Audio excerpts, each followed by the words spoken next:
Mbola eo amin'izay hitaranja atondro izay ihany fa savaty boxa française kosa indray. Tany Toliara moa no nantanterahana ny hetsika goavana anankiray antsoina hoe gala international teo amin'izay savaty boxa izay anisan'ny nandrajara tamin'izy ity ry zareo avy amin'ny faritra Atsimondrano hotely ny izay nampin'ny groupe Bertin tamin'ny fanatotosana azy tonga nisaotra sy nampiseho ny vokatra tamin'ity mpanohana ity ary ireo mpiatroka avy tao Atsimondrano reto. Metaly volamena efatra sy volafotsy roa no azy ny mpiatroka savaty boxa française avy any amin'ny faritra Atsimondrano iny izay nisolitena ny Ligue Nalamanga nandritra ny gala international natao tany Toliara ny 12 febroary lasa teo samby voatsy tompotaka avokoa. Claudia latsaky ny 27 kilao zazavavy, José Nata latsaky ny 15 kilao junior rehefa nandavo an'ilay frantsay Paul, Ertuk Pascal 15 kilao skady senior, Claude 15 kilao skady senior. Toraka izany ihany koa i Bernadette Ravoarso izay voaositra tsara mendrika indrindra.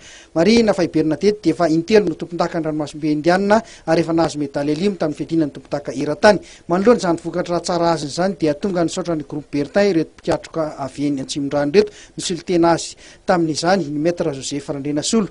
Tamin'izany indrindra no nilazany ny tokony isin'ny mpanohana maromaro tahaka izao mba hoentina mampandroso ny fanatanjahantena. Teto Antananarivo namonjena nilay gala international ny savaty boxe française izay natao tany Toliara nandraisan'ny France la Réunion Madagascar izay anisan'ny maro anisa tamin'izany nisolitena ny ankizy na ny atleta avy eto Atsimondrano dia meday volamena efatra no azo dia meday volamena anankiroa enina zany meday azo ny ekipa avy eto Atsimondrano raha niatrika an'izay lalao irasam-pirenena izay. Voalohany dia misaotra ny groupe Bertin izay nanao ny fanohanana tamin'ny fiaingaina ny ainga teto Antananarivo. Ataoko hoe ohatra tsara ho raisiny rehetrarehetra zany ka dia mbola manainga ihany koa nireo mpanampy satria tsy ho vitan'olo tokana ny fanampiana ny fanatanjahantena eto Madagasikara fa dia sorana manokana ny groupe Bertin zany izay nitondra ny anjara birikiny teo amin'ny fanohanana nyreto ekipana Atsimondrano reto.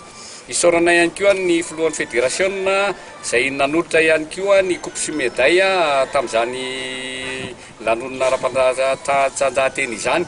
Izany dia midika fa rehefa ifanohanana ny fanatanjahantena rehefa betsaka ny mpanohana izay anasana ihany koa mpanohana hafa fa tsy ho vitan'ny groupe Bertin irery sy ny fédération malagasy ny savaty ny fanohanana ny taranjam-panatanjahantena fa tokony ny rehetrarehetra izay manana ny tokony hoentiny manana anampiana an'izany ny tokony mandray anjara.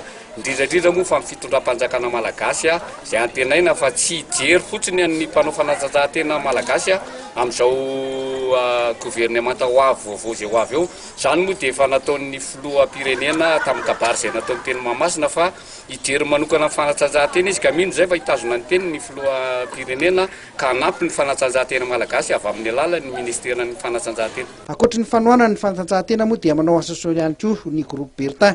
Tamin'ity herinandro ity dia natanteraka fambolekasy teny amin'ny commune Ambalavao ny groupe Bertin.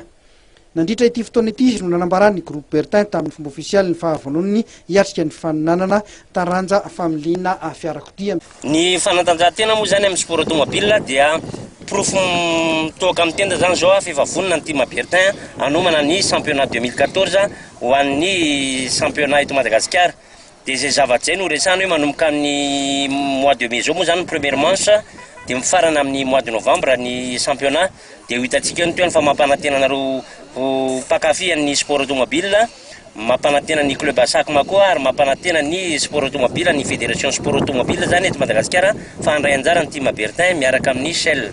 Raha ho an'ny Bouma sy Bertin manokana dia mbola tsy voafaritra na hijanona amin'ny fiara Mitsubishi Evo 10 ihany izy ireo na hiova fiara hafa na izany aza nefa dia fantatra fa mety hitondra fiara Peugeot 208 R5 izy ireo raha milamina ny fanarahana amin'ny mpanohana.